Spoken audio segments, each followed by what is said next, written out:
Okay, we're going to be taking a quiz on polyatomic ions. That's a little bit different than probably most quizzes you've taken in other classes.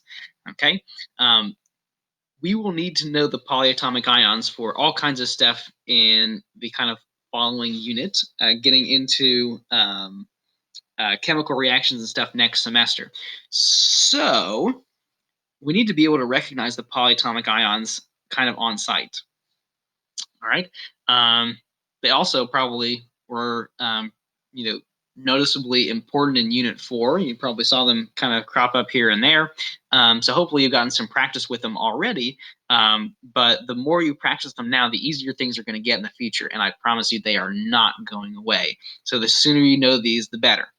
Okay. So in this quiz, basically, I'm going to give you 20 attempts, and you don't have to use all 20, but I want you to keep trying to see if you can get a better and better grade each time.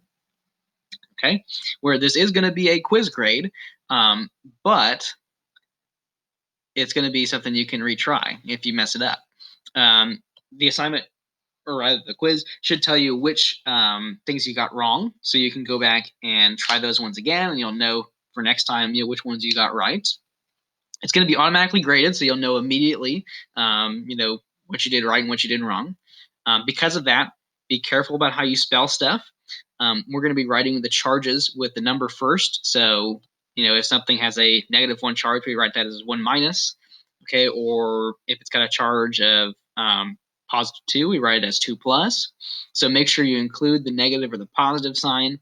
Make sure you put the number first. And we are going to include the ones for positive ones and negative ones. Typically, when we write this out for a compound, we kind of drop the one because it's implied. So we just write like C2H3O2 negative or NH4 plus. But in this case, for grading purposes, we're going to do it with like this, with a -1 or a +1, with the 1 explicitly written first. Okay? For the formulas of your compounds, we're going to be putting all the letters and numbers together, kind of next to each other. So it would read out something like this. So this would be like hydrogen carbonate, HCO3. So really that 3 would be down as a subscript, kind of down in the bottom right of that oxygen, to say that oxygen is there 3 times. But because of kind of the limitations of what you can do in writing answers in Schoology and still have them graded automatically, we'll just have to kind of deal with it. Okay, so we're not going to do underscores or spaces or parentheses or things like that. We're just going to write it all out kind of in one line, HCO3 or something like that.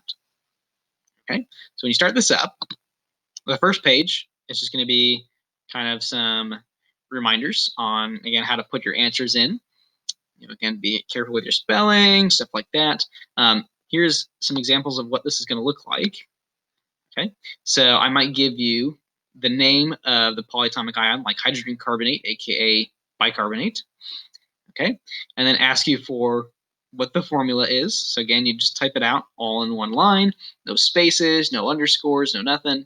And whatever numbers would be subscripts, we just leave down there. And the charge is going to be written separately off to the side, number first, and then sign after it, negative or positive. Okay, if I give you the formula and you need to tell me the name, you just type out the name. And again, be careful on your spelling. Okay, now here's where I'm going to get real with you guys.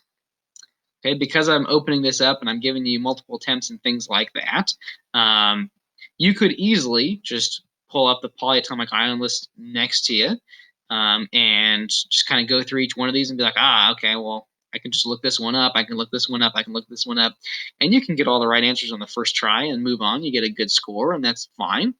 But again, you need these for the future, and you need to practice them, okay? You need to be okay with being wrong first, and then figuring out which ones are easy for you to memorize, which ones are hard for you to memorize, and then finding ways to get them to be easier for you to memorize. So if you just go jump for the answers, congratulations, you'll get a good score. But you can always try it a couple of times at least before you resort to that.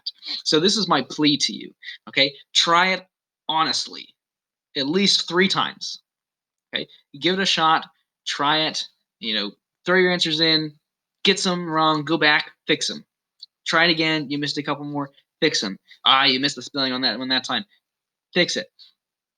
Once you've given it like 3 times, you tried it 3 times, then you can go back and say, okay, I'm going to get my perfect score, and it's going to go nicely in Power School, and I can look them all up and get them all nice and neat. And that's fine. I'm giving you many tries for that reason, but I want you guys to really, truly, honestly practice these first before you resort to just getting all the answers right. Okay? Because the goal of this quiz is to help you practice it, not just to, buff up your score or something like that. Okay? If I wanted to give you 26 free points just for nothing, I would just type in Power School. Here's 26 points. You're welcome.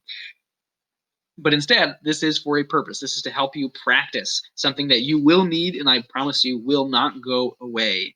Okay, especially next semester, they're going to be everywhere. Okay, so like I said, give it some good, honest tries. Good luck.